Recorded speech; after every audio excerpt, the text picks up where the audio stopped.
Hi, this is Darren for Guitar.com, and I'm here with Pete Thorn to talk about his signature Suhr guitar and his career in the music business.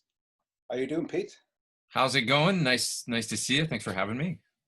It would be remiss of me not to ask how are you finding life in the lockdown? It's a lot of this room, a lot of videos, and hiding out here with my amps and pedals and guitars, and which isn't so bad. It's kind of like normal, actually. Yeah, I was going to say, it Like hasn't affected you too much then, or? well, as time goes on, it's like you miss the stage, getting out, playing gigs and stuff. But I mean, to be honest, YouTube has been such a big part of what I do for the past, well, more and more over the years, but certainly the past 10 years or so, it's, grown. Uh, and that's like, I count my blessings because it's like, I've got that to do right now, which is fantastic. So it's been okay, for me throughout this time, although it's tough on everybody, isn't it? It is. I seen you've been doing, a couple of interviews, and I think, did you interview Steve Vai recently as well during this lockdown Yeah. period? Okay. So one of the amazing things that's come out of this time is folks like Steve being so, first of all, available Mm. at all, because he's, I think probably notoriously always got projects going on, busy guy, but also his social media. I mean, you've seen folks like him and Andy Timmons and all these great guitar players, Eric Johnson, Yeah, putting up guitar lessons, that he's yeah. just kind of, it's amazing. I mean, it's like these guys sharing all their knowledge and getting into the whole, really positive way. Cause social media can be a negative thing, can be, and then it can be such a wonderful thing. So. Yeah, it's one or the other, really, isn't it? Yeah, yeah. I once heard, I remember Geddy Lee saying that the internet, this is like pre-Facebook and everything, but he was talking about the internet, but it applies. He said, it's everything you need and it's nothing you need. That's a pretty, that's a I pretty accurate like, description. yeah, it still rings true. It's like, remember the days when we didn't have any of this stuff? It was pretty cool. And it's also great that we have it. So anyway, mixed bag. So you know that I'm currently reviewing your signature model for Guitar.com. Now, I know you've had a long affiliation with Suhr. When did you Yes. first become introduced to Suhr guitars? Well, it was about, I think, 2005. I bought a guitar from the internet forum, the gear page, out of their classified section. There was a Suhr Classic advertised, and I'd heard about these guitars. Been familiar with Suhr since the 80s because I remember reading articles about him from when I was a kid, when he had started at Rudy's in New York City, and they started doing the Pensa Suhr guitars, and you would see these beautiful guitars that he was building for folks like Mark Knopfler and Lou Reed and Peter Frampton and all these great guitar players. So he was, even in the 80s, pretty well-known guy for his great guitars and attention to detail and all that. So I was really aware of him. And then when he started Suhr guitars, after he'd left, both the Custom Audio and Bob Bradshaw and Fender Custom Shop, where he was working before, he started a company, and I was aware of that. Years went by, and everybody was talking about them on the forums, like the Gear page and these places, and so they were really on my radar, these guitars, but I'd never picked one up and played one.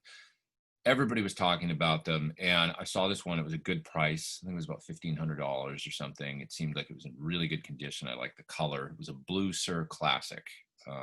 If anybody's ever seen my How to Play Eruption tutorial on YouTube, it's the guitar in those videos. So anyway, that guitar was shipped. I bought it and it was shipped across the country from somewhere in Philadelphia. So I think it was in Philly. It was Pennsylvania for sure that the original owner had it. And it came to me. I opened up the case, and I was like, oh, this is a lovely guitar. And I pulled it out, started to play it. It played amazing. It was all set up great. And I sat there playing it for like 45 minutes unplugged. And it was just great. I was like, oh, man, this is all I could have hoped for. And then I realized it was in tune. And I hadn't tuned it when I took it out of the case. And it was still in tune after playing it for 45 minutes. I really listened to every note, playing a big dense chord. And I was like, God, it's in tune. And it came across the country in tune, and I thought, this is a damn good guitar. So that was great. And not too long after that, I contacted them because I knew they were close to LA. I was living in LA, and said, I'd love to come out and meet you guys sometime. I've got this great guitar, and just love to come out. And they said, sure, come on out, and we'll introduce you to John, and you can take a look around the factory. And that was when they were in their old building. still Lake Elsinore where they are now, but they had a smaller place back then.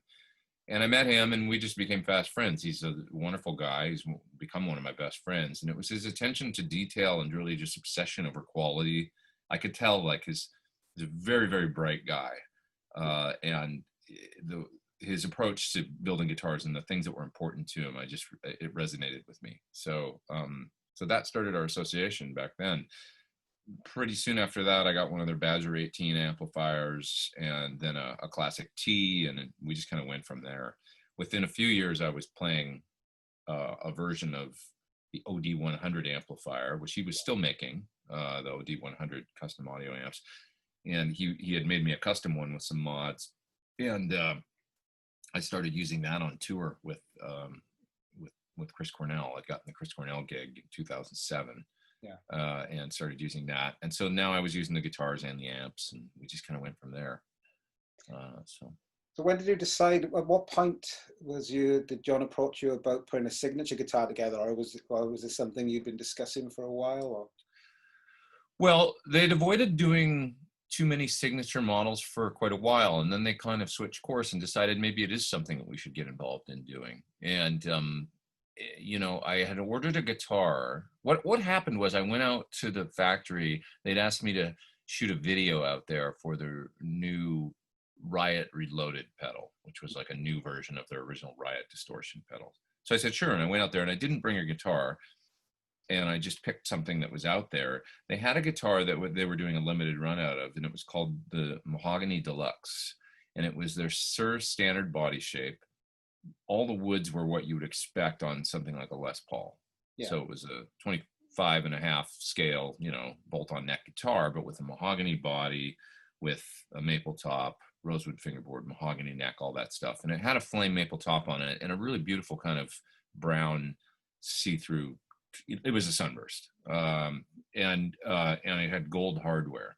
So I'm not too into flame tops for whatever reason on traditionally Strat style guitars. For some reason, it's not really my thing. But I loved the guitar, and it was a beautiful guitar no matter what. And the tone was fantastic. I used it in that video, and I just was like, wow, mahogany on this style of guitar. You know, on a Strat style guitar, I was always into playing, you know, alder bodies or swamp ash, that kind of thing with, you know, maple neck, the traditional. But this was a mahogany neck, mahogany body, and I loved the tone. It just sounded fantastic. So I thought, what if I ordered a guitar like this, but if I ordered it without the flame top, just custom spec one out, and what could I do, you know, that would make it kind of, you know, aesthetically be my kind of thing. Yeah. So the guitar I can show you that I ordered. I have it. Just one sec. I'll grab it here. It's right out here.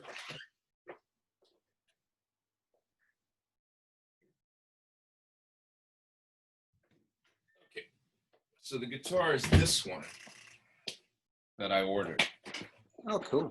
And I ordered it. I always liked the look. I saw some custom shop Gibson Les Pauls that had kind of a natural back. Yeah. With a black top and binding, and I liked that look. You know, they would do like sometimes like 57 historic reissues that had a black top and then a kind of a wood or natural back. And I thought, what about you know, something that was red? Now, after all this, I remember that Ian Thornley had got, and he reminded me of this. He had gotten a Suhr Modern that had a black top and a candy apple red back. Yeah. And in all honesty, I had forgotten about that guitar, but maybe it was in my head too, in the back, because I didn't do it on purpose. But he was the first one that maybe ordered a Suhr with a red back and a black top, and he kind of busted my chops on it after I got this guitar. He was like, "Oh yeah, I wonder where you got that idea from." And I was like, "Oh," but I think it was a combination of having seen his at some, because I just saw pictures of it. I never saw the guitar in person, and I probably cataloged it. Oh, that was cool. But I wanted not a candy apple red. I wanted to see through, because you know, it says you can see the wood grain or whatever through the, like you would on a Les Paul or something. So they did this stained red back and the black top, and I just loved the look of the guitar. And what I wanted to do was come up with a really classy guitar that wasn't all flamed out and everything, but that had a beautiful aesthetic that kind of looked like like rock and roll, but super classy, like This one you're holding. This one you're holding now was a custom order. It wasn't a prototype. It was just simply a custom order at the time. Yeah, because at the core, really, sometimes people forget, Suhr is really a custom guitar company. I mean, they've got a few guitars that you can order. When they started their Pro series, they call it something different now, but that was kind of a set spec T-style or S-style guitar. But really, like, most of the guitars that you order from them are custom spec, like the dealer will custom spec. I don't want this color top with this neck shape and all this, and that's still the majority of what they do to this day, I think. So this was essentially just a custom order Suhr standard. With the, because I loved the tone of that Mahogany Deluxe guitar. And so I just did it with my own aesthetics. Now, we brought the pickups. I was working on a pickup with them at the time as well. So these are my pickups in this guitar, the Thornbucker Plus in the bridge and the regular Thornbucker in the neck. So that was something else that was different that we were collaborating on. I got this guitar and I just loved it, and it was great, and I played it for probably 6 months or 8 months, and then they came to me and said, hey, that guitar that you got, the custom spec standard, would you consider making that a signature model? Because we're thinking of, we'd love to have you, as a signature guitar artist. I already had the signature amp at that point with them, and we were developing the pickups, so it was like signature guitar. I thought, well, yeah, I mean, I'm using it all the time. It's a super versatile guitar. I love it. So let's talk about it. So that's how it came about. It was really me ordering this guitar, taking it out on the road. I used it in Japan and stuff for a while on tour. And prior to this guitar, what was your main go-to guitar? What was your main guitar at that time prior to discovering and ordering this model? Well, I would say that's an interesting question, because it's usually on the road a combination of like Les Pauls and a combination of the Suhr classics. So if you look at this guitar, it's really almost like a... Well, yeah, it's an amalgam of both, really, isn't it? That's exactly right. So I was trying to get sort of one guitar that I could get a ton of sounds out of. It's got split coil settings, series parallel, switch, all these different things, and even the split coil neck. So if you put the switch all the way up to the top, as you probably know now, that splits this pickup to single coil. But normally that would be like a humbucker, Well, yeah, that was one of my questions. That's really unusual. It's fantastic. That's actually probably my favorite pickups setting on the guitar, perhaps. Really? Yeah. But then you've actually inspired me, because I've got a Charvel 7-string that I'm just having a pot replaced on, and because of that, you've got the bridge wired in parallel when you pull the tone up. Right. That is absolutely fantastic. So I don't know why I wasn't aware of this, of wiring that bridge in parallel, but because I always, probably you feel the same way, is when you split the bridge humbucker, it's very thin, you lose volume. Is that the reason? Yes, that's it. So in the neck, it works, I find, because there's the added energy of the strings there, and most people are looking for less bass, generally speaking, out of a neck pickup, and they want clarity. So low output works, generally speaking, pretty well with a neck pickup. You can split a humbucker and get a great sound. That's what I found. We found this one splits just terrific. But the bridge, exactly what you described, generally speaking, tapping a bridge pickup gets you kind of a thin sound. So what's the alternative? Well, parallel is a similar sort of thinner, slightly more single coil-ish sound, but you keep the hum canceling. And it doesn't sound as thin as when you tap a bridge pickup. So that was you nailed it. That was exactly what we were thinking. It works fantastically well. So why then the pickups? The selection 5. Why isn't that the full humbucker? I'm just interested in your decision making there. I simply found that was the most that I was using it most of the time in the split position. Maybe 60-40. I still play the neck humbucker, but when I play a neck humbucker, it's generally for a gainy solo, or a bluesy kind of warm, fat solo. If I'm playing rhythm or anything on the neck pickup with maybe a cleaner tone, I'm single coil. It works perfectly with rhythm playing. That's why I've been stuck on it, because it's great for lead and it's great for rhythm as well. It's quite surprised. And the old guitars, I know that clarity was something that you was going through with the pickups anyway. But it's a lot brighter than I expected it to be when playing it. It's very, of course it's articulate with the pickups, but it is a lot brighter than I expected it to be, even acoustically. Yeah, it does have like a brighter kind of sound and approach, the clarity. I just find a lot of guitars with humbuckers are kind of on the dark side, which is great with gain. Mm. But if you do anything in the middle, it's like you can always back down the treble on the amp, I find. But there's something about if a guitar lacks clarity, turning up the treble on the amp doesn't seem to get it there. It's like you know what I mean? There's always ways to back down from that. It's kind of like I don't like a lot of capacitance in cables. A little bit's okay, but if you get too much where it's dulling, I feel like I'm losing. Yeah. It's, so I like an open sound, generally speaking. And some people accuse me sometimes of my guitar tones being too bright, but hey, like I think like when we listen to the classics tones of, the past, just the rock and roll era, if you listen to them soloed outside of the mix, a lot of stuff on records, it's bright and clear and sometimes almost abrasive, but when you fit it in a band mix, it works. So that's it. That's a lot of the times is the case. You often find that with guitar sounds when you, like, even your own stuff, you solo your solos, and it's horrendous in isolation. But that's the point is, because the question I was going to ask you later on, I'll come back to this later on. When everybody said we were talking about the majority of Suhr's work is custom build, you went with, I think, an even slim, which is a neck carve they offer as standard. Was there any desire to create your own neck carve? Yeah, and it's something that we've talked about in the future, but the reality was, John, I was looking for like the perfect neck carve. And John said, you should really try my Even C Slim. And I said, I don't really like super slim necks. And he said, I know, it's not really that slim though. And he told me that it was a neck that he had worked on when he was at Fender, trying to make something, and don't quote me on this because I don't know if it's exact, but I seem to remember him saying it was something that he was exploring for like the Strat standard, kind of like the American standard neck, something that would be really comfortable, a comfortable kind of C shape that worked for a lot of players. And just was a good, you pick it up and go, oh, that feels good. So I was like, okay, I'll check it out. And sure enough, I liked it, and It's a really nice shape. Yeah, it just feels really, it's not super thin compared to other necks that I've played. I almost think they should rename it and call it like Even C Standard or something as opposed to It's a Even C misnomer, really. It's the same as like a PRS wide thin neck. There's nothing with the Even. They're not thin at all. They're actually Right. they're quite comfortable. So yeah, I understand. So that's what happened now.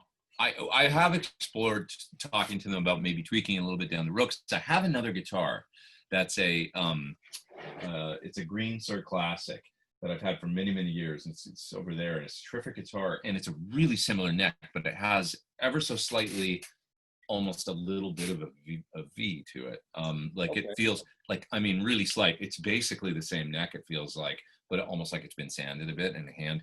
And John told me, he said, oh, well, many years ago, I used to go out sometimes and I would, hand sand necks and stuff. He goes, I bet it's one of the ones that I did myself. Oh, really? So we've talked about it because I love it. And I said, at some point, maybe we could talk about it's a really, really similar neck with just a little bit different taper to it. That's what I find quite comfortable. So we've talked about that.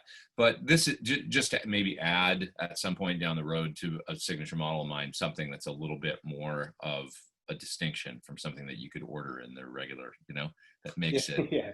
But this guitar, as I say, the way that it came about was really just a custom order where it was me speccing out, stuff from their, the neck shapes they offered and stuff. And then it became a signature model. So when that happened, the one difference with this guitar, one of the differences, there's a couple things now, but you'll notice this guitar has no pickup rings on it. Whereas my signature model has rings. Now, this is always something they've done, direct mount to the wood pickups. And I said, why don't we do rings? And I had to fight them a little bit on it in the beginning. They were kind of like, that's not really our thing. And I was like, I know, that's why it'll make it a little bit more distinctive as my signature model, because it's something you haven't done before.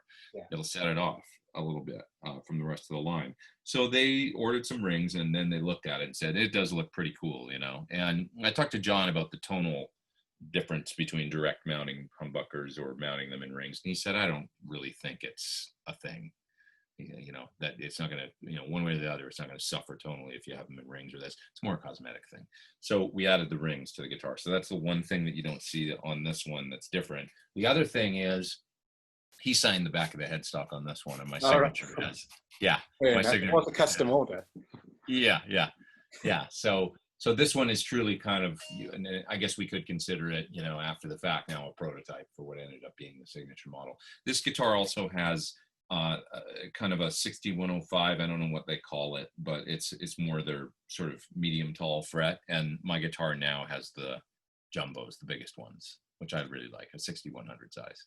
You're also using a Goat 510 on the, I think, earlier incarnations of the. Yes. And now you switched to a Wilkinson. Is there a reason behind that? For sure. So that was a running change because this bridge wasn't available when we did the signature model originally. So it came out about a year or two, maybe after the guitar had been released. Yeah. So the deal with this bridge is I was at NAMM and I had heard about Trev Wilkinson working on a bridge that would have lock saddles on it, similar to what you would see on a Floyd Rose or something, but on a traditional two-post style tremolo. Yeah. And John, we've talked at length about what creates tuning instability. And he's even done experiments way back to the 90s with evidently like a microscope looking at the string break over the saddle. And when you operate, when you use the vibrato arm, what happens to the string? And he had seen through his observations, really experimentation with microscope and stuff like that, that the strings that kind of have the least tension going over the saddle are the low E and the G. Yeah. And these ones would pick up the most when you would use the vibrato arm. They would be the ones that would kind of pick up off the saddle a little bit. You'd use the arm and then they'd sit back down when the arm returned to tension, and it could be in a slightly different place because of their slightly lower tension.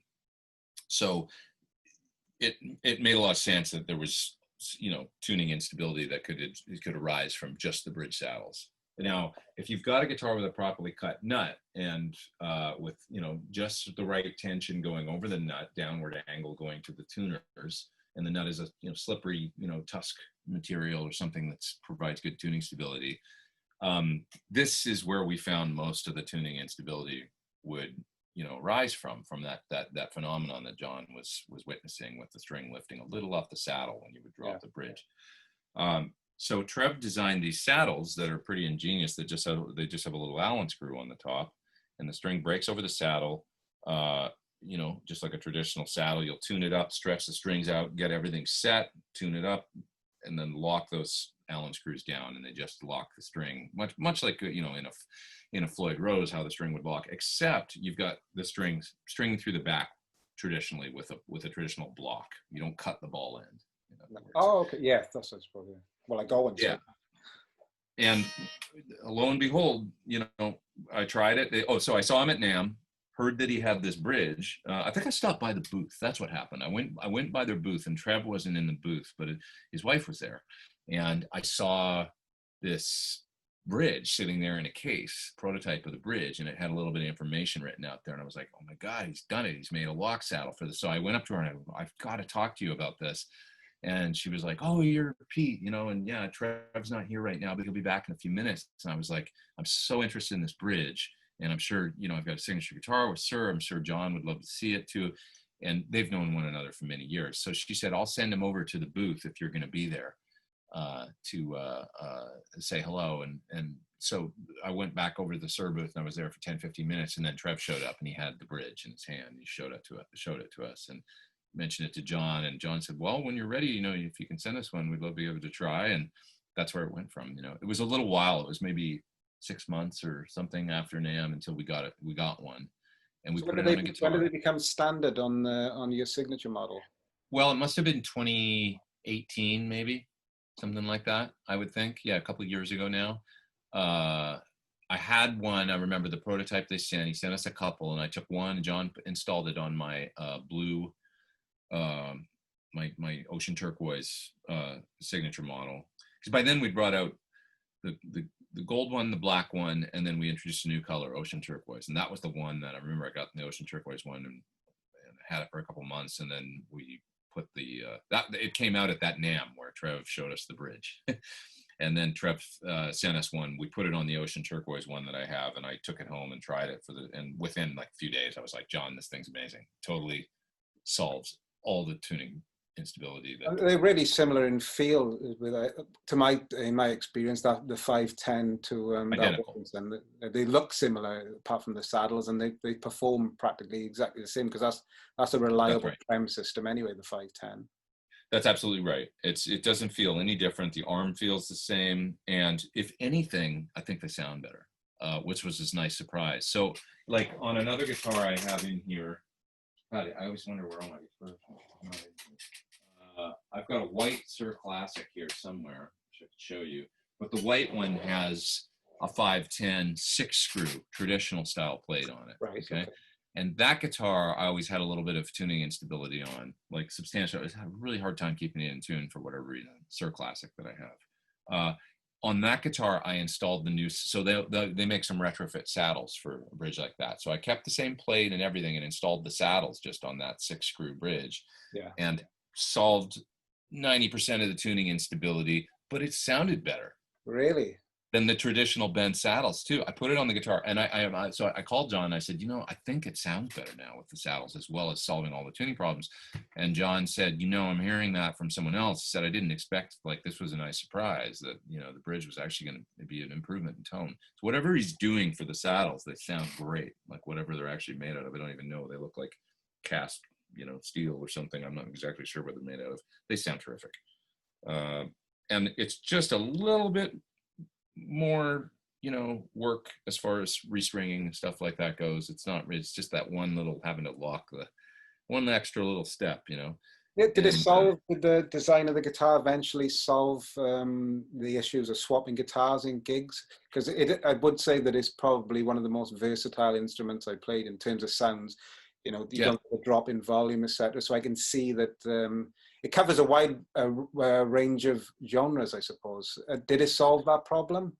Yeah, I mean, I can take it out and use it as my primary instrument on a gig, and not really. I mean, if I really want to go to a Les Paul or something, for the look or for the, you can do that. But yeah, if you can only take one guitar, I mean, I even took it and used it. I was playing with the Ultimate Queen Celebration, which is I don't know if you've seen that band, but their singer Mark is incredible at sounding like Freddie Mercury, and so my friend Brandon is the musical director for that band, and I did some sub gigs with them and went out and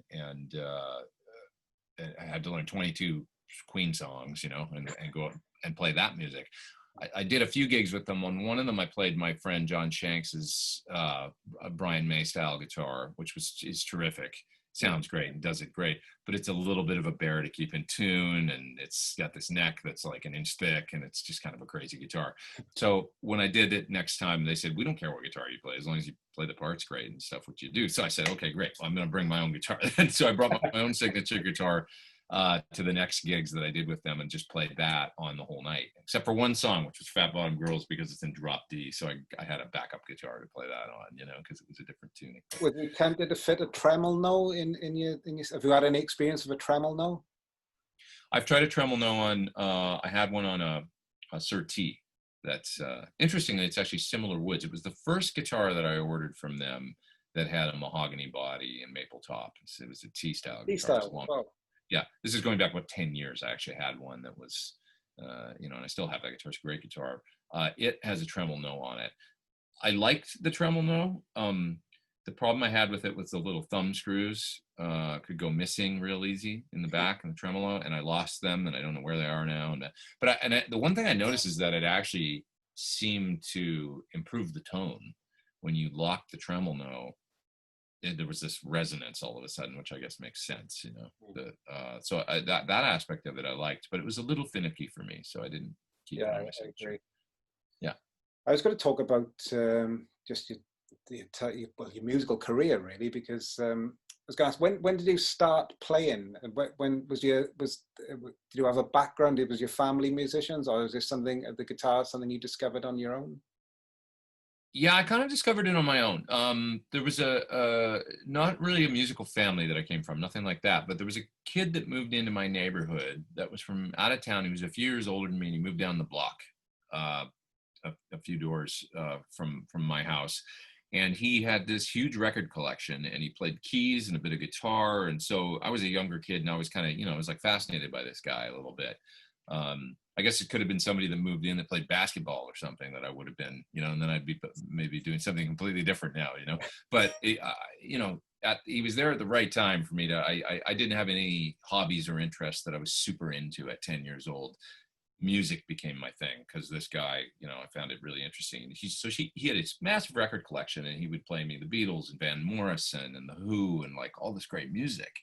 And I was at that perfect age where I became really obsessed with rock and roll, I guess, all of a sudden. And he showed me my first chords on the guitar, and it was I Can't Explain by the Who,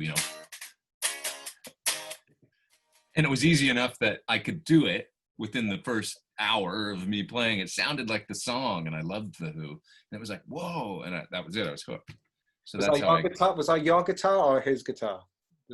I think so I was like, I want to try and play guitar, and I seem to remember my mom, she rented me this blue Area Pro 2 guitar that was from a local music store. She said, well, we have to see if you are really into it or not, like before we, like before we buy one and plunk money down. So we'll rent you one for a week or two and you can mess around with it. And she rented me this guitar, and I remember it was like a blue see-through blue finish with 2 humbuckers. That's what I remember. It was an Area Pro 2. And he showed me on that guitar. That's what I remember, and I probably came home and showed her, like, Mom, look what I can do. I can play it. And they were probably like, all right, I guess he's into it. So then they got me a Honda Strat, and the rest is history. What kind of what players were you obsessed with growing up, or were you obsessed with any of them, or just? Well, so Pete Townsend was really my first guitar hero, and I loved the Beatles. So I was collecting Beatles records. I was really into George Harrison and Lennon and stuff. Obviously, I had, I think, 55 Beatles albums by the time I was in the 6th grade. So I would spend all my allowance money on Beatles records, and weird ones too, like one-off. I've got I still have them all. Marble vinyl, Sgt. Pepper's, 2 different picture discs, Sgt. Pepper's, an American one and a German edition. I was really into record collecting. So it was more about music, I guess, initially than guitar. It was about just, rock and roll. But then I would say the first guitar heroes were probably Pete Townsend. So I had my friend Bob that was really into, like, let's call it more sophisticated, rock and roll or something like that. Like I say, Frank Zappa and Yes, and Van Morrison and the Who and bands like this. My sister was really into metal and the new wave of British heavy metal, especially. So she was a huge Ozzy and Sabbath fan, and Iron Maiden and Judas Priest and Thin Lizzy, and she loved all that music. So I was getting that from her. She's a few years older than me, hearing it at home, coming from her bedroom, her playing those records and stuff. So, so I had that mixture of and so pretty quickly I was aware of folks like Randy Rhoads and Angus Young and Tony Iommi and guitarists like that as well.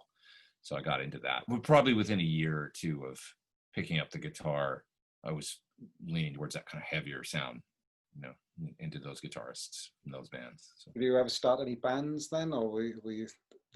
Yeah. What type of band? Were they rock bands or?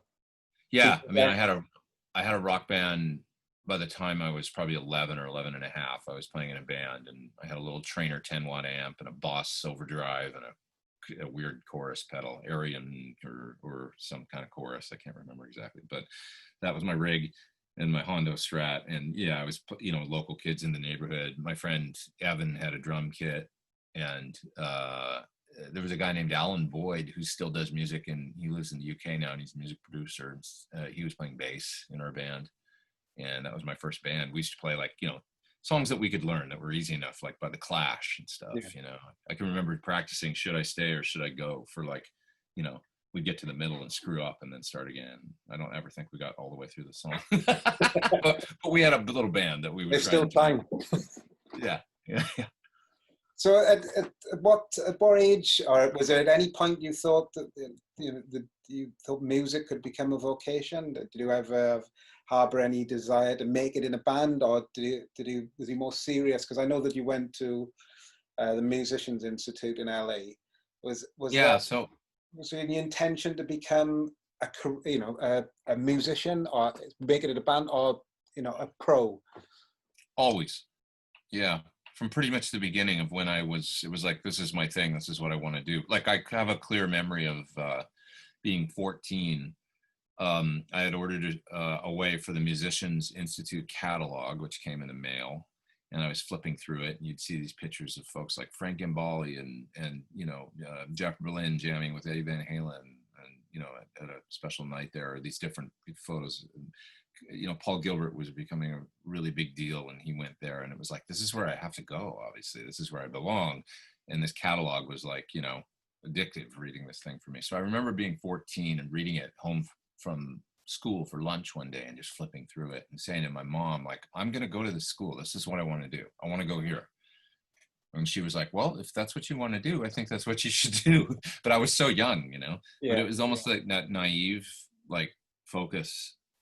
And I had this weird, like, kind of realization that, like, you can do this if, like, you just work hard at it. And I'd see people on TV playing, be like, well, they're doing it. So if they can do it, like, at some point they're going to be older, they're not going to want to do it, they'll retire or something, then you can do it.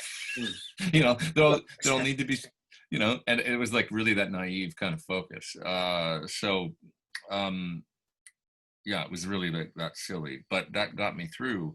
And it was also that I had some great mentors back then. I come from a fairly, things have changed over the years, but it was fairly blue collar, I would say, kind of working class city in Canada called Edmonton, Alberta. Yeah. And there wasn't a lot of, like, bands coming out of there that were huge success, but I met some local musicians that were making their living actually playing music. That was like, I saw it was possible from a young age, folks that had their own homes and were doing okay. And they seemed very happy to me. That these people were nice enough to kind of take me on their wing, show me things, my guitar teachers, and also just friends of mine and stuff that were maybe in their late 20s, and I was at this point maybe 16 or 17, and they were like mentors to me.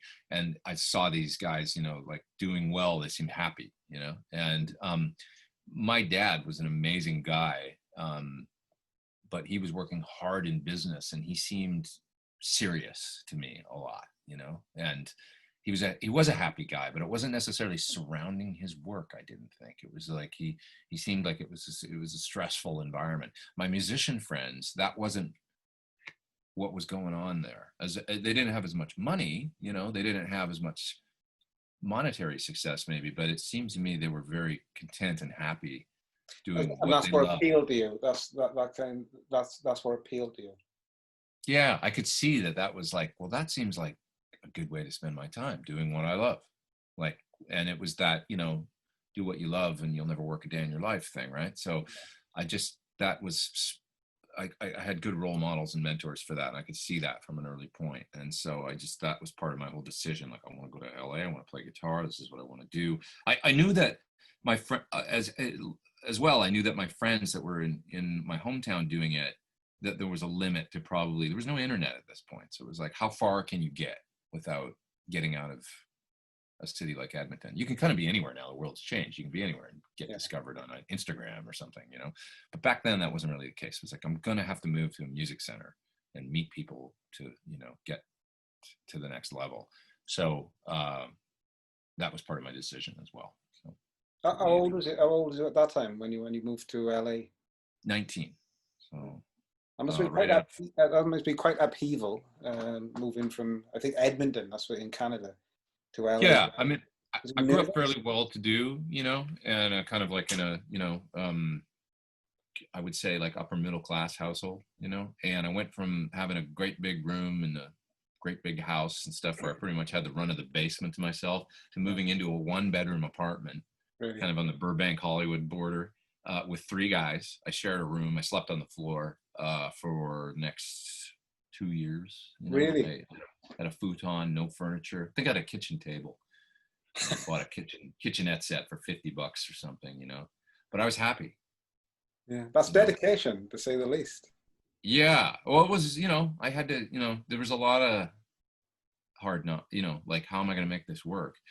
And my family was going through upheaval at that time too. My father's business, unfortunately, he had some issues that cropped up and stuff like that. And there was a lot of upheaval in our family. So all of a sudden we went from, this is kind of the transition into the 90s for my family. It got to be sort of tough times. But I was happy. I was doing what I loved, and I was working really hard at it and trying to make something of it. And it was a struggle at times, and difficult at times, and scary at times, and because being a musician is nuts. But I was doing what I loved, and that was making me And So and it what all do you ended think of the Musician Institute? What did that? Were you a fairly accomplished player prior to attending MI? I would love to hear what I sounded like. I don't have a lot of recordings and stuff, but I was okay. I could write, I was always into writing. And so I remember coming up with a song for a demo as my submission to MI to get in. And I think it was pretty cool. As I would love to hear it now, to Yeah, hear what it no sounded copy. like. I don't have a copy of it. I would love to have a copy. It was on a cassette that I sent to them, but I remember recording it at a friend's 16-track studio, going in, playing it, and, I don't even remember how I did the drums. I think I programmed them on some old Lisa's drum machine or something. But whatever I did, I recorded this thing. I would love to hear it. I mean, I could play, and I had my teachers would. Some of them played in local bands and cover bands and things, and they were nice enough to let me get up and play in clubs. So I would go down. This is at a pretty young age. When I was underage, I wasn't supposed to be in these places, and I would go in, and they would let me sit in and jam, which was pretty cool. So I got that experience of playing in a real band with older people, and I was definitely like green, at a really young age, before going to MI. Now, once I got to MI, the main thing that MI gave me was an expansion of what was possible and what it meant to be good.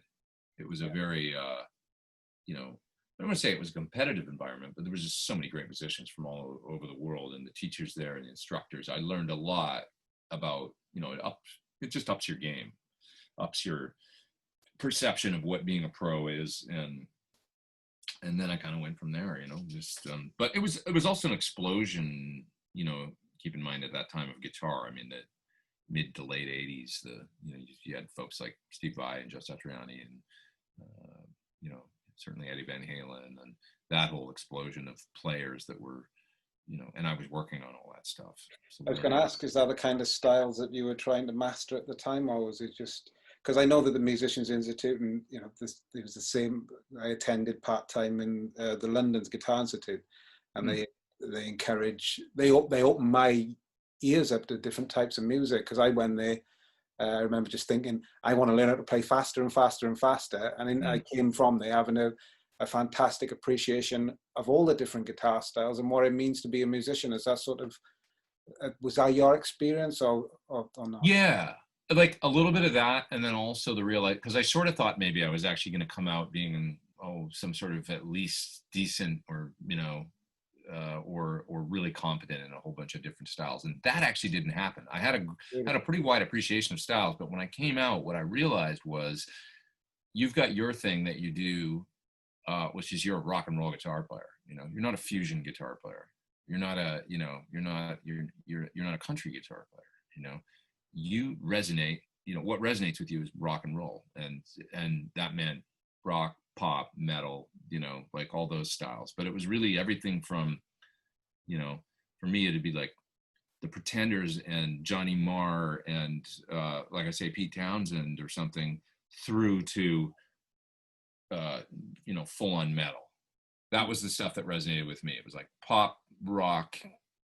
I loved Alex Lifeson and like I say, like the tones of like the Pretenders, like the guitar intro to Back on the Chain Gang or something, that chorused out kind of wonderful, jangly. I loved that stuff. Yeah. All the way through to Iron Maiden or something, or like harmonized lead parts. But and I appreciated country guitar players, folks. I'd hear like people like Albert Lee or Brent Mason, or like there was a lot of instructional videos and stuff coming out, and I would listen to these guys, and I loved the chops, and I loved the techniques and stuff like that, and their musicality, but the music wasn't really so much my thing, that style of music. And when I listened to jazz players, I loved it on a certain level, but it wasn't like, I want to be, I'm not going to sit down and study necessarily like a ton of Wes Montgomery. That wasn't where my head was at. I was a little bit more of a straight up rocker at that point. So that's what I found. It was like, and what I realized was, that's okay. You've got your thing, like follow your heart, do your thing. Because other people are going to do. I remember the guitar player that won Student of the Year at MI the year that I graduated. I was really enamored with. He was a German guy. I don't remember his name, but he was a terrific guitar player, and he was kind of a fusion sort of guitar player, really. And I remember there was these like live playing workshops at MI where you'd go in and everybody would learn, you know, it'd be like, learn this Led Zeppelin song or whatever. And then, you know, you'll be paired up with a drummer and or drummer, bass player, or singer or whatever, and you'll get up and perform it. And then the instructors would critique you, you know, Yeah. and it was kind of almost trying to simulate like a live jam. Live, And I remember live performance workshops, I think they were called. Is that what they titled them there? yes, LPWs, live performance That's workshops. right, yeah.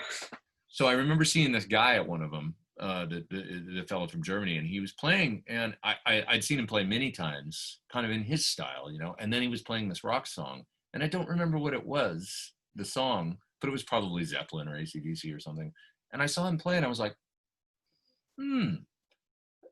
that's not quite the thing on this, you know, that's not quite the spirit. And I remember thinking, oh, he's amazing at what he does. Yeah. But that's not, and this is more what you do. And that's okay. You don't have to be him and he doesn't have to be you, you know, you can be, you know, Pat Metheny can be Pat Metheny and Eddie Van Halen can be Eddie Van Halen. And that's okay, you know, and that's a beautiful thing, you know, the differences. So I came away with an appreciation of all, a widened, certainly appreciation of different styles of music and stuff. And also almost a more narrow focus on like, play to your strengths. Yeah. It doesn't mean don't get out of your comfort zone, but only get out of your comfort zone maybe if it's something that really resonates with your heart. You know, like if you really think you're going to be passionate about, don't do it just because, oh, I should probably learn how to play jazz because that would mean I'd get more work. If your heart's not in it, then you're not doing the thing you love, like what we talked about earlier, you know. So you was never gonna audition for any sort of fusion gigs or any fusion studio gigs or bands. I guess not. Yeah, I was about, you know. Now, having said that, I did a ton of different types of work. I mean, when it came to everything from, you know, stuff, you know, bordering on country or Americana and pop and, you know, Latin artists and a lot of fusion you play in these days as well. That's the crazy thing, I suppose. There seems to be a lot of fusion. Listening to your solo records, it seems, and it's genuine. It doesn't seem like you're faking it in any way. It seems like a genuine love of that kind of style. Yeah, whatever I play on my records, I guess, is some sort of a, you know, amalgamation of like whatever I've heard over the years, and I just sort of write what I feel.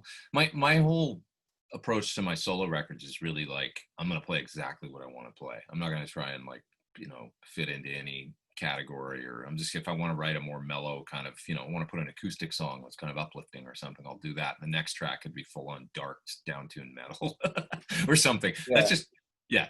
Like your solo albums are as eclectic as your video demos, I've noticed. Because I was going to ask you what compositionally, because you've already answered the question, I was going to ask you what compositionally who your influences, and you cited the Beatles and the Who. But I can hear things like, I can hear Frank Zappa, even like there's a song called In Good Company you do that I can hear a definite Frank Zappa and Steve Vai influence in that track. That's interesting. Yeah, In Good Company to me sort of started out, okay, so that song started out as many songs on my second solo record, started out as a demo for some sort of pedal. Right. So I actually went back and mined the pedal demos as demos for actual musical ideas for my record, because it's like, well, they're little 45-second to a minute and a half pieces of music. Let's see if we can expand on some of these and turn them into a song. So In Good Company started out as a demo for the Bogner Lyndhurst compressor. All right, okay. Yeah, so if you go back and you look for that pedal demo, you'll hear, oh, there's the original. And I even kept some of the tracks that I had played, like my solo, for instance, in Good Company, because In Good Company was a you know, Laurie Basilio and Tim Pierce played solos on it. Okay. So I kept the electric solo from the original Bogner Lyndhurst demo and just used it. I was like, I don't have to replay that. It's fine. Let's move on. So anyways, what my idea was with that was almost like a stony kind of like Pink Floyd groove. Yeah. So like the kind of thing that David Gilmour could stretch out over or something like that, with just like, so almost like a little bit of Another Brick in the Wall. If you think of that. I never saw that. I maintain it's a Frank Zappa / Steve Vai influence at play. That's cool. I'm totally, hey, that's in there too, because like I said, I used to listen to, it's funny because the Frank records that I heard when I was growing up, and this is when I was like 10, was like Ship Too Late to Save a Drowning Witch. Yeah. And, you know, You Are What You Is. And, you know, it was like sort of like almost like later because that was what was actually coming out around then. I mean, those were like new, you know. Yeah, it was the same for me. Yeah, and I guess the guitar players would be Steve, and you know, he was around in that time, as well as Warren Cucurullo. You know, yeah. So, but and I liked all that stuff. You know, it was like you are what you is, and that's all there is. and Valley Girl. That was actually a hit. Like a big. I know. It's crazy to think Frank Zappa had a hit. You know, with Valley Girl. Valley Girl was so funny. I mean, you know, as a kid, that was just funny. It drew you in, you know. It was like, that song sounds hilarious, you know. So at 10, you could appreciate it, and that was cool. And then I started listening to a little bit deeper, you know. But that's in there too, that that music somewhere. So after you graduated from MI, what was your first pro gig? Okay, well, I actually got in a band. So through the Musicians Institute, musicians referral service. Well, okay, briefly, I played in a band with Jennifer Batten, who was an instructor at MI, but we never did anything really. It was just a project that was kind of on paper, and we got together and jammed a couple times, but then it didn't end up kind of panning out into a full, you know, band touring thing or making records or anything. So that was kind of like my first, like, do you want to be in my band? Yes. And then I was in, but we didn't really end up doing much. I love Jennifer. She did my live stream a few weeks ago, and it was awesome to reconnect with her. But we go way back to then. So after that, then I hit up the musicians referral service at MI occasionally and would see if they had anything come through. Did a couple auditions, and then this guy had contacted them. His name was Frank Symes, and he was, they said, you know, Don Henley's musical director and guitar player. And I thought, oh, that's interesting. Don Henley was, you know, major solo artist at that time, and had, you know, just put out End of the Innocence album, I think, a couple of years before that. And so that was a big deal. I contacted him, and he said, yeah, I've got my own original band. I do, you know, Don Henley's gig. I've played with Warren Zevon and a bunch of different people, but you know, I have this band and we're trying to get a deal, and would you be interested? And I said, sure. I mean, I was really young. I was 20, I think, at that point. And he would have been late 30s. So I drove out to meet him. At his place in Arcadia, and he played me some music, and I loved it. You know, I thought it was kind of rock and roll meets pop. It was just cool. And I was like, yeah, I'm really interested in this. And he seemed like I tried to always surround myself with people that were good mentors. Like I say, when I was 14 years old or 15 in Edmonton, I had good mentors that were like, seemed happy and seemed like, yeah, this people are on a good path. So Frank seemed like that kind of guy to me. Like, he obviously, it's like, wow, you play with Don Henley, and you know, you've got a career. You also got a cool home studio. I was in his home studio checking it out, you know, and it's like, this guy seems like a good person for me to hang out with. So I went and did an audition for his band, and the audition was at a rehearsal facility in the Valley, in, you know, Los Angeles, in San Fernando Valley. And I remember going down there, and they had set up next to, so he's like, I'm doing a Don Henley rehearsal, so I'll rent a room next door to the one where we're rehearsing, and we'll do a little audition after we're done for the day rehearsing with Don. And I was like, whoa, that's going to be interesting. So I went down there, and sure enough, they had a big, you know, great big sort of sound stage set up or whatever with where they were in rehearsing, and next door, he said, go in there and just, you can set up your amp and stuff, and I'll be in there in a few minutes. I'd never been in a place like this. Like, this is, whoa, like for a kid from Edmonton to go into a pro rehearsal facility where there was like big tour rehearsal happening. That was amazing. So I went in next door, and I set my stuff up, and I met the drummer. His name was Jimmy Volpe, and he was setting up his kit, and I was setting up my amp, just kind of getting ready for the audition. And somebody stuck their head in the door and said, hey, I hear there's somebody in here that looks like me. So I had to stick my head in and say, hey, you know. And Jimmy looks up from behind his kit, and he looks at the door, and he goes, no, Steve, you look like me. And it was Steve Perry from Journey. No way. Yeah, and Jimmy did look like Steve Perry, the drummer, but incidentally. But I was like setting up my amp. I'd just gotten to this place 10 minutes earlier, and I'm setting up, and then the singer, you know, Don Henley's rehearsing next door. The singer from Journey comes walking in. I was like, this is unbelievable. Like, I think I've arrived somewhere where I should be, you know. Yeah. And so I did. Nervous? Did it make you nervous, or did it just get you more excited? What's that? Sorry. Did it make you nervous? Any more nervous seeing those basically celebrities there? I was a little nervous, but the audition went great. I played and I got the gig. I mean, they were like, I remember Jen, the bass player, Jen Condos, who also played bass with Don Henley, and she was like, just, he's great, let's get him, or whatever. So it went really well. I guess I did okay. I did my homework. I was always good at doing my homework, learning material. And so I was like, I think they saw me as like their novelty kind of guitar player or something, because I was like 20 and they were all in their mid 30s, or, so it was like, we've got this young kid, let's get him, So the audition went well, and they offered me the gig, and I said, great. And Frank said, come back down to the rehearsal, because they were still in there rehearsing. He said, come back down to the rehearsal studio and pick up a cassette with the rest of it. This was back in the days of cassettes. And pick up a cassette with the rest of the songs so you can start learning our stuff and everything. I was like, okay. So I drove back down there the next day, and this time he invited me into the Don Henley audition, or not rehearsal, excuse me. It wasn't an audition. He invited me into their rehearsal, said, you can sit on the couch and watch us play. We're just going to play for a few more minutes. I was like, okay. So I went and sat on the couch, this great big room, and Roger Waters was there this day rehearsing with Henley. And what it was is they were doing, he's active with the Walden Woods organization, which is like to a wildlife preserve kind of area, and it was a gig that they were doing to raise funds for Walden Woods. And so he had a bunch of rock stars involved, and so I remember they played Comfortably Numb, and I got to sit there and watch Roger Waters playing with Henley and his band. I remember Sheryl Crow was there because she was a backup singer for for Henley back then. So she was, I remember her with the the chorus, the background singers, and I was just like, this is amazing. So that I get to be a fly on the wall for this. So anyways, worked with that band for the next 4 or 5 years, kind of on and off, and wrote and demoed with Frank about 50 songs. And that was like going to school for me, learning how to, write and produce music and engineer. And I learned what a compressor did, and I learned, how to EQ things and all that. So that was a big part of my, formative years of learning. And eventually we got signed. We got a deal in Japan. So Frank was, he's half Japanese. He was born in Japan, actually, on an American military base, and he spoke fluent Japanese. We couldn't get a deal in the States. We tried, came very close, but it just didn't work out. But he had sung at one point 3 of our songs in Japanese, and was involved with a Japanese manager, businessman, and that fellow took our songs over there and got a division of Sony interested in the band. So we ended up getting signed. So this is fast forward to when I was 25, 26.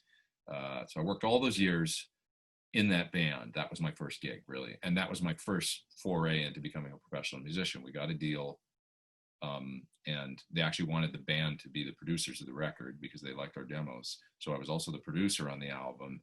And I went from having no money and being, a broke musician trying to struggle, to all of a sudden having a, big advance in my bank account, and making an album for a job all of a sudden. And part, it was a unique situation being the producers as well as the album, because I got to go pick the studio and buy tape and do all this stuff that, like, you have to do when you're making a record, control the budget and stuff and come in on budget. And so it was a great experience at that age too. But that was really it. From that point on, I was, okay, now I guess I'm a professional musician. So at what point did you get because a lot of people know you as a gear demonstrator, but they obviously don't know your CV. Like, you got quite an incredible CV. You played with Chris Cornell for a while. How did you land the Chris Cornell gig? So about, I would say 97, the band had ended. That was the label that we were on in Japan. It had kind of folded, I think, after a while. The album wasn't like a big success or anything like that, but we did get it out, and it came out and stuff, and provided me some funds for about a year. But now all of a sudden I'm like, oh, what am I going to do now? Because like, this is ending, So that was really when I started trying to make more connections in LA and figure out what's next. So I made some inroads, and just through friends and stuff like that, and figured out the kind of like sideman game a little bit of folks that were, folks on smaller labels or maybe major labels, and they would be putting an album out and want to go out on tour and hire you to be their guitar player for a tour. So I made some inroads into that, and I ended up getting a gig around that time, just a little bit later, with Adam Cohen, who's the son of Leonard Cohen. He had a deal on Columbia Records and put an album out. So touring with him for a little while. Not too long after that, the band Five for Fighting, which has a couple hits, some Superman and 100 Years and some songs like that. I ended up touring with them for about a year. So I started getting into the kind of the audition getting gigs sideman circuit a little bit in LA. Chris Cornell came about in 2007. So it was it was about 10 years into doing that. I did a lot of gigs over the years, sideman gigs with different bands and stuff, and kind of building. Right previous to Chris Cornell, I toured with the artist Jewel for about, just for like a 6 months, something like that, and done her gig. We did like a tour with Rob Thomas from Matchbox 20. And then, the Chris Cornell audition came about in about, I think it was about March or so of 2007. And how long did you play with Chris? It was a good couple of years, I think. Did you play on the albums, or were you just a live guitarist? I did play on the Scream album, 2009. I'm on a couple, three tracks, something like that on that. But it was primarily touring. We did, as a touring band, between 2007 and 2010, we did about 300 shows. So, and it was an amazing experience. And then after that, I ended up playing with him a little bit when he would go do a full band show. We did some shows and I would kind of function as musical director, where I would put the band together and find the musicians, because we weren't like a full touring thing. He was already doing Soundgarden again by then, and doing solo tours. So we kept our association and friendship, all the way up until he passed away.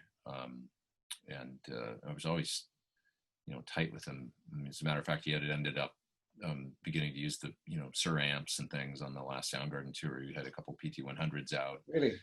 And he had actually had one of my heads out on tour, he was using. So we kept our professional association and stuff. And I was always trying to help him in any way that I could, if he needed anything for his home studio or, different things. We did a show in 2016, one show. That was the last time I played with him at the Roxy in LA, where I got to do one more, gig with him, put together a band and bass, keys, drums, Chris and myself. And so it kind of kept going. It was just sporadic after that main first 2007 to 2010 3-year period.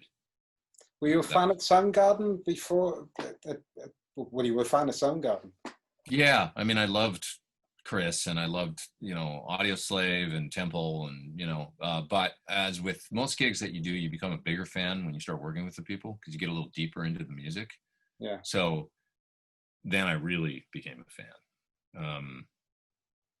I loved the 90s and what happened in the 90s, actually, because even though we were talking earlier about how I was a student of the 80s and the shreddy guitar and stuff, I feel like what happened in the 90s, which was a complete, almost like reversal, and complete return to almost like Beatles principles of the song is what matters, and not guitar solos or whatever. And the music that came out of that period was so much lyrically and sort of soul, on a soul level, it was so much, to me, deeper than most of the rock that was coming out of the late 80s. So and it needed to happen. So I was and Chris was, they were kind of at the real forefront of that. I mean, they were almost the part of, granddaddies of that whole scene. They've been making records. They've been a band since '84, I think, since Soundgarden. So, and always sticking true to their principles, and never, compromising for anybody. I remember hearing. And it's incredible. Well, I was a big fan of Soundgarden myself. Do you think, as a session player or a hired gen, then, what do you think? What's your dream gig? Well, I always say it. Sadly, it's Chris. Because it was an amazing. I don't know how to describe it other than we had a synergy. I mean, it's a friendship. He's a really good. I felt like he's become a really good friend of mine. And to have that kind of camaraderie with somebody that you almost had to remind yourself, like, oh yeah, this guy's one of the greatest rock singers of all time, was an amazing thing. And to be able to play that music, like I truly loved the Soundgarden. His influences were impeccable. You talk about the Beatles, but he loved everything from punk rock to Elvis Costello to, he had a real appreciation of He seemed to encompass every influence that you mentioned during this conversation. I'm sorry? He seems to encompass every influence that you mentioned during our conversation. Yeah, he once expressed to me in a phone conversation, he said, you know, people focus on this like one thing that I can do, like the kind of high screaming, you know, full on rock.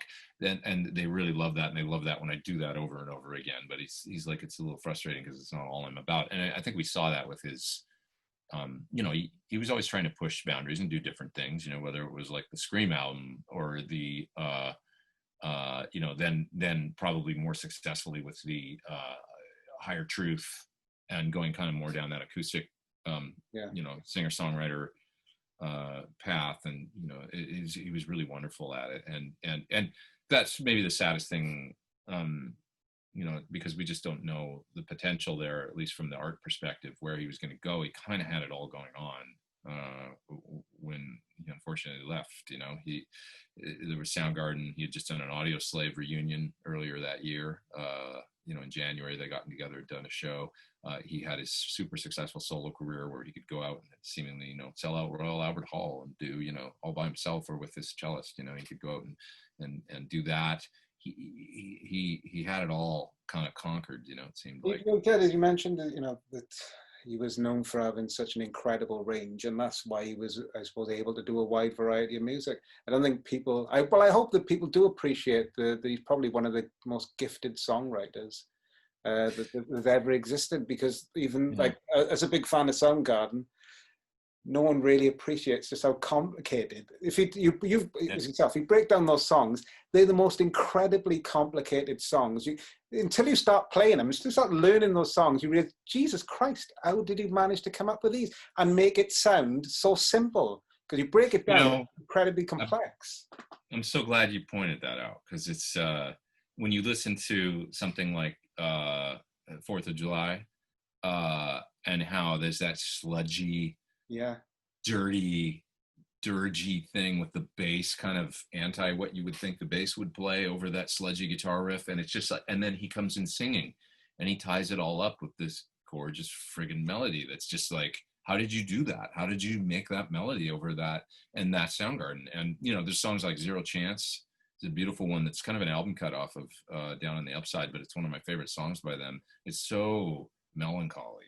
And his melody, you know, there's all this like odd meter bars that come in and stuff, and it's just weird, but he ties it all up with this melody that's just like, and it makes it sound simple. Now, that's something like somebody like Don Henley. I mean, when you learn their music, this is what I mean about how you become a bigger fan. Somebody like Don, I'd heard the song End of the Innocence a million times, you know, growing up on the radio and stuff like that, but I'd never learned it. When you sit down and learn it and see and learn all the chords as they're flying by and how it all fits with the melody, it's like, well, there's a lot going on here, but it doesn't sound like it. It never sounds complicated, but it is. And so you internalize it just as really cool, beautiful music. But when you actually sit down and learn what's happening, it's like, oh, there's a reason why I'm doing that. He's struck this balance between complexity, but it not sounding complex, tying it all up with a melody, and it just sounds like great music. And you know, and it's an amazing skill, you know, it's like. It's visceral and it's genuine as well, because there's no way that he ever sat down and thought, I'm going to do, you know, I'm going to extend this bar by an extra beat, or I'm going to check an odd. There's no way he did that. It's like a lot like, you know, it's a lot like folk music. If you break that down, it's really complicated, but it's so naturally delivered. And I think that was one of his many skills, I think. You know, you just made me think, like, I play like,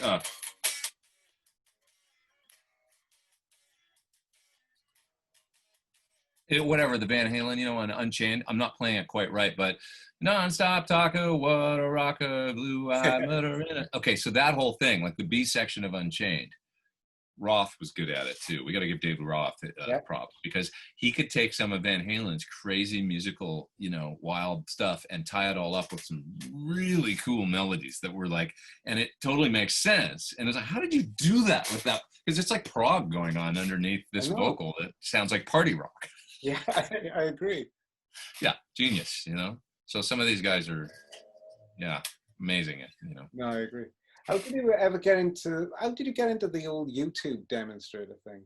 You obviously, is this something you fell into, you accidentally, or is this something that was, because you're the best guitar nerd, but is there something that you've always been into gear, or is there something that you mentioned your experiences with Frank?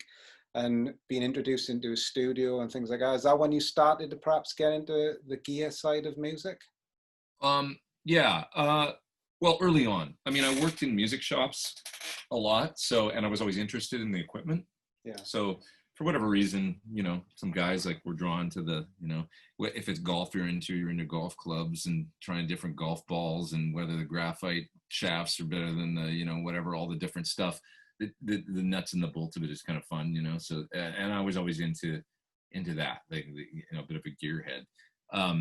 Working in shops, I had to learn, how to describe things and talk about gear and show people pedals and things. And so that sort of set me up for the YouTube videos, I guess, that background. Because I had a knowledge of what stuff did, and I was always really interested in sound, and I learned a lot and asked a lot of questions from the time I was a teenager of other older guitar players that knew more. So like things like the difference between a Marshall G12M and G12H, the magnet being heavier and what that sounded like. I knew that when I was 16 or 17 from my friend Al that had a Marshall cabinet or a high watt where he combined the different speakers in the same cabinet, and he showed me what the different ones sounded like, things like that. So I had a pretty good appreciation of all that stuff. And the guitar magazines were, helpful. I mean, Guitar Player and Guitar World and all these magazines that came out, and I'd always read the reviews and figure out, like I said, I was interested in John Suhr, like builders, not just guitar players, but I was interested in the instruments and, folks like the pioneers like Leo Fender and Ted McCarty, and I was always into all this stuff. So YouTube happens, and I was like, what do I do? And I put out some lessons. I was like, well, that seems like something that maybe people would be interested in me putting up on a YouTube channel. So I recorded some lessons and put those out, and that certainly did well. But I would also I had gotten a small home studio together with just a couple microphones and a simple interface and a Mac, and I thought, what if I record? I got some nice amps and stuff, because this was 2006 when I started my channel, so I was already like playing with Jewel and stuff by then. So, yeah. But what if I record my amps well and show what a Comet amp sounds like, boutique amp. So that was like the very first maybe things I ever recorded and put up on YouTube were like my Comet amp, cranking it up like, it's like 120 dB in my apartment or whatever in my place, and recording it well and trying to make it sound cool. So when my association with Suhr started, they had just I mentioned the Badger 18 amplifier. They had just put out this amp, and I thought, I want one of those. And so I had gotten one from them for a nice artist price. And I thought, what can I do to kind of thank them for giving me a good deal on this amplifier? I thought maybe I got this YouTube channel, I've recorded my Comet amp. Maybe I'll try recording and describing the amplifier a little bit, and I'll put up a video, and that might be interesting to guitar players.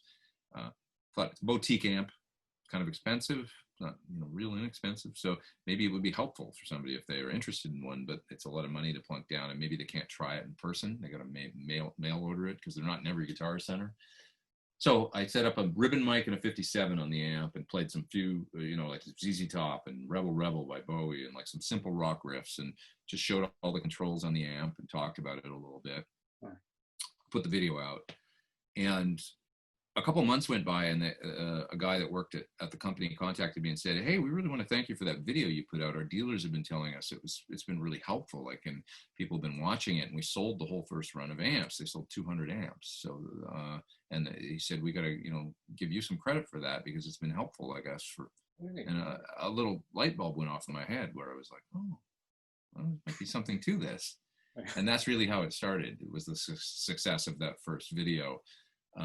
And I thought, I'll just do some more of these. And so I would record occasionally. I can't remember what I put out after that. I got to go back and look at some of the videos, but it was a mixture of lessons and things, and occasionally some piece of gear that I would. It was never intentional. You just stumbled into it rather than, because I was going to ask if you'd ever watched, demo videos and thought maybe this is something I could do, and what can I offer this differently? You just happened to stumble into it.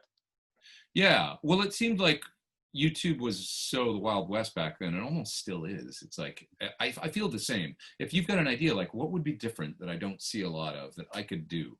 And I thought, I've got recording equipment. I can play guitar. I can record this amp. I had a space where I could kind of turn it up and play it loud, which not everybody can do. Thought maybe I'll I'll just do that and see if that would be interesting to people. And that was interesting to people. And I think it's still like that with anybody. If you can come up with a unique idea, this is a big part of the clinic that I do now, because I go and do clinic tours for Suhr and stuff. And in the clinic, I show my process now of writing a song and tracking all the parts and going through and how I make tonal decisions and how I make mix decisions. And then I talk about, okay, now I split this out as a mix and edit together and do a video in Final Cut Pro, and then I put it up on YouTube. And let's talk about that. And I get into like, so YouTube, like, you got to have an idea, you know, if you've got an idea and a concept, which mine was the gear demo thing, I guess, you know, then if it's not quite something you've seen anyone else do, and you think you might be interested in it, you know, make the video that you would want to see, you know, I guess, be true to yourself, you know, and then maybe other people will follow and find that interesting. And so that's always my recommendation. Now, I chose kind of a narrow path, which was guitar gear demos. When I look at somebody like Leo from Frog Leap Studios, he's got a killer channel that's probably close to 3 million subscribers now or something. He makes full-on music videos. His concept was, I'm going to make funny music videos that are covers of famous songs, and I'm going to do them like, it's mainly metal. He'll do a metal cover of like a, you know, Hello by Adele, which has like 40 million plus views. His video. So he's more of he had a really brilliant strategy, more of an overall music artist strategy. How can I make something that a lot of people, from, you know, little kids to grandparents, want to watch because it's an entertaining thing to watch? Mine was very gear centric, focused, the gearhead guitar player. So I tell people at my clinic, I say, if you take anything away from this, don't just limit it to these, you know, if you want to do YouTube, if you're a great cook, you know, that's pretty great. You know, if you've got a unique angle on a cooking video, that could be much bigger than a guitar pedal video. So I try and just say, you know, come up with a unique original idea. But that was my original idea. It's pretty niche, but that's how I've made it. Well, I was going to ask you, talking about your influences earlier, the Beatles and songwriters mainly. Is that part of the reason? What's the reason behind? Because a lot of guitar demos just play a wide variety of licks to demonstrate whether it's an amp or a guitar, but you always tend to choose putting a track together. Why did you choose that approach? Well, I always started doing little songs because I thought like I would want to hear the pedal or the thing in the context of music. Once again, like we were talking about earlier, a guitar tone to me doesn't mean very much unless it's used in the context of a song. You know, just by itself is cool, but what if it disappears in a track or something, you know? So because it's all music to me. I mean, that's originally why I got into this. I'm more interested in songs once again, because that was my starting from the Beatles and the Who. I'm more interested in songs than the vehicle, which is the guitar. The guitar is just a vehicle to play to get the musical ideas out. It's, you know, much like Alan Holdsworth. I mean, I think he was always like trying to emulate a saxophone because he really wanted to be, you know, I can't compare myself to him, but that's the concept that I feel too. You know? Yeah, nobody can. But I like that he was, you know, the guitar was his vehicle that he ended up with. Yeah. Right. And I don't even think he was like he considered himself probably a songwriter and musician before being a guitar player. Now, I love guitar and I love the nuts and bolts and the gear and all that stuff. I do love all that stuff and just geeking out on guitar. But at the core, I love music. Remember how I started out with like 55 Beatles albums and stuff before I ever picked up a guitar. So it was the songs that were really the thing that fascinated me. So that's really where it comes from. And the gear demo thing, as I progressed and realized that people like the songs the most, that's what's setting me apart, is I'm coming up with once again, doing something a little different, coming up with a musical thing.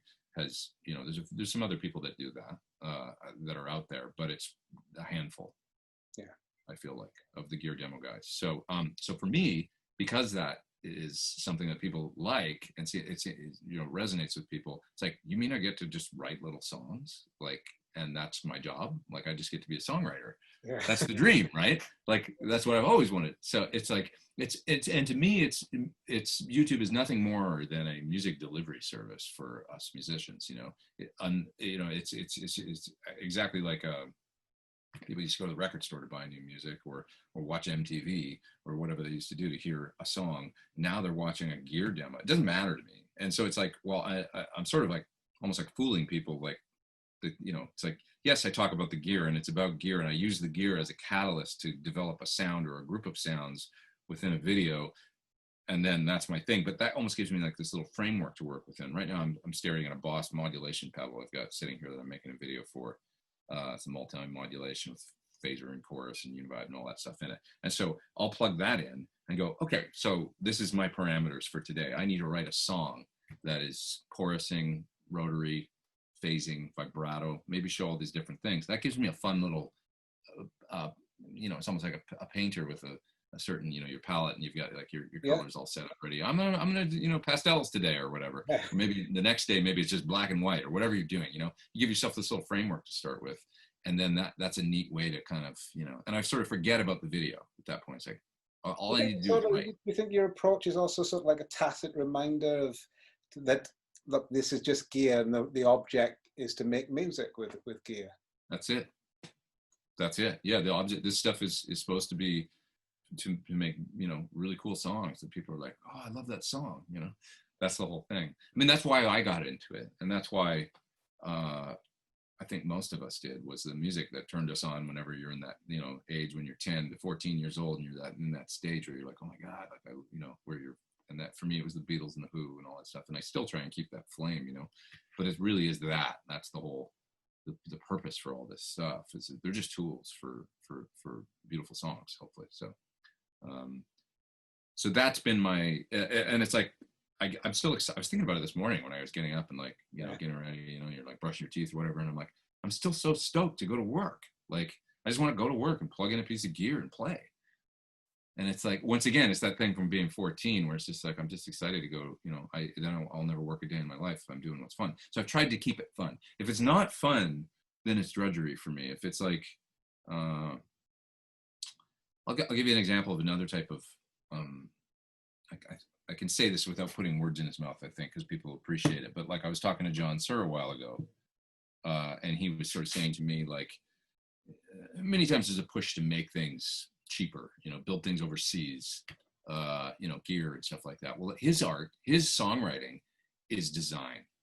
And so for him, he said, people don't understand that if I can't have my hands in it, building it, and like, the beauty of the build of something means as much to him as the way that it sounds. It has to be perfectly laid out with all the right parts laid out beautifully, just the way that he wants them.